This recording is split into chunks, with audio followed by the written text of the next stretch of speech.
আজকে আপনাদের ট্রেন চালানো দেখাবো কিভাবে একটি ট্রেন এক স্টেশন থেকে ছেড়ে আরেক স্টেশনে যে ব্রেক করে থেমে যায়, এটা আজকে আপনাদের দেখাবো। সব ভিডিওটি সম্পূর্ণ দেখতে সাথেই থাকুন। এখন দেখেন অলরেডি এলএম সাহেব একটি নোজ টেনে দিয়েছেন, দুটি নোজ টেনে দিলেন। অলরেডি গাড়ি কিন্তু রান হতে শুরু করে দিয়েছে। এলএম সাহেব খুব মনোযোগের সহিত গাড়িটি হ্যান্ডেলিং করতেছে, সামনে দেখতেছে। ইতিমধ্যে কিন্তু গাড়ি রানে উঠেছে। সম্পূর্ণ ভিডিওটি পাশে থেকে দেখুন, ইনশাল্লাহ ভালো লাগবে আপনাদের।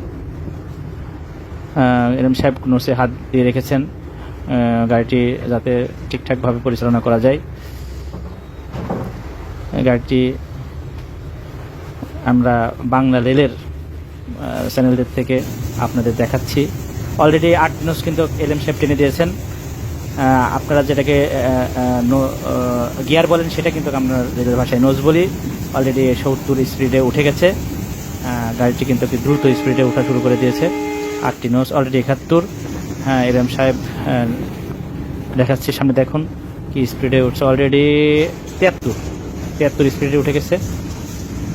80তে উঠে গেছে। ঘন্টায় 80 কিলোমিটার বেগে এখন দৌড়াচ্ছে গাড়ি। কি দ্রুত যাচ্ছে দেখেন, বাইরের গাছপালা কি দ্রুত পার হচ্ছে, মনে হচ্ছে যেন কি যেন মানে কিছুই বোঝা যাচ্ছে না যেন কি দ্রুত। 8 ঘন্টায় 80 কিলোমিটার কিন্তু এখানে সেখানে নয়, 1 ঘন্টায় 80 কিলোমিটার যাবে, অর্থাৎ মিনিটে 1 কিলোরও বেশি। অলরেডি এলএম সাহেব হর্ন টন বাজাচ্ছেন রাস্তায় যেন। অলরেডি 82। আপনারা দেখতে থাকুন, গাড়ির স্পিড উঠে গেছে। এই স্পিডকে ড্রাইভার সাহেব কিন্তু আবার নিয়ন্ত্রণ করবেন, নিয়ন্ত্রণ করে সামনে স্টেশনে কিন্তু গাড়িটা থামাবেন। কীভাবে ব্রেক করে এত বড় একটা গাড়ি, এত বড় একটা ইঞ্জিন, এত বড় একটা ট্রেন তিনি থামাবেন, এটা কিন্তু দেখতে হবে আপনাদের। দেখতে সাথেই থাকুন। হ্যাঁ, অলরেডি কিন্তু ব্রেক, সামনে ব্রেক স্টেশন মনে হয় আসতেছে। অলরেডি ড্রাইভার সাহেব ব্রেক করে দিয়েছেন। অলরেডি অটোমেটিক ধরেছেন। অটোমেটিক মানে গোটা ট্রেন ব্রেক হচ্ছে।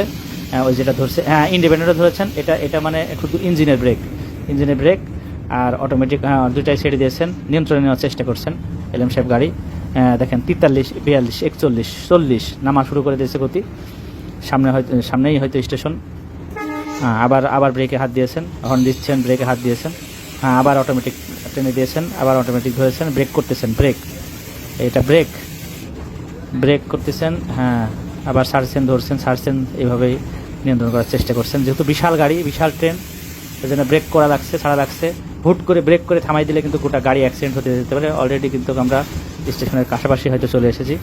হ্যাঁ, অলরেডি আমরা স্টেশন সামনে দেখা যাচ্ছে, স্টেশনে ঢুকতেছি। আমাদের গোটা গাড়িটাকে এখন নিয়ন্ত্রণে নিচ্ছেন এলএম সাহেব। 24-এ আছে স্পিড। স্টেশন ঢোকার ঠিক প্ল্যাটফর্মে ইন করে গেছি আমরা প্ল্যাটফর্মে ইন করে গেছি। খুব দক্ষতার সহিত তিনি একদম গাড়িটি এখন গোটা প্ল্যাটফর্মে যাত্রীদের ওঠানামার ব্যবস্থার জন্য তিনি থামিয়ে দেবেন। ঠিক যে যেখানে দাঁড়িয়ে আছে সেখানে যাতে বগি পায় সেইভাবে উঠতে পারে, নামতে পারে, সেই ব্যবস্থা তিনি কিন্তু করবেন। সামনে এগিয়ে যাচ্ছেন, একদম ইঞ্জিন যেহেতু সামনে থাকবে, সবার সামনে তিনি চলে যাবেন, বগিগুলোকে প্ল্যাটফর্মে প্লেস করবেন। সুন্দরভাবে তিনি এগিয়ে যাচ্ছেন। খুব স্লো হয়ে গেছে গাড়ি, এখনও তিনি শেষ ব্রেকটা করেন নাই। শেষ ব্রেকটার অপেক্ষা, এবং শেষ ব্রেকটা করলে গাড়িটিকে তিনি নিয়ন্ত্রণে নিয়ে একদম 0 গতি করে দেবেন। শেষ ব্রেকটা তিনি করেননি। গাড়ি নিয়ন্ত্রণে অলরেডি চলে এসেছে এলএম সাহেবের। আমাদের সাথে আছেন এলএম সাহেব, এলএম সোহেল ভাই। একদম অটোমেটিক চেপে দিয়েছেন। ফাইনাল ব্রেক, গোটা ট্রেন ব্রেক হয়ে গেছে। আবার অটোমেটিক চেপে দিয়েছেন। গোটা ট্রেনের ব্রেক হচ্ছে, প্রতিটা বগিতে ব্রেক আছে, চাকার সাথে ব্রেক সিস্টেম আছে। সেই অটোমেটিকটা টানলে কিন্তু গোটা ট্রেন ব্রেক হয়ে যাচ্ছে। অলরেডি 0 করে ফেলবেন মনে হয়, অলরেডি নিয়ন্ত্রণ করে ফেলেছেন। চ্যানেলটি অবশ্যই সাবস্ক্রাইব করবেন, পাশে থাকবেন। আরও সুন্দর ভিডিও পেতে চ্যানেলটি অবশ্যই সাবস্ক্রাইব করবেন। আমরা আরও সুন্দর ভিডিও দিব।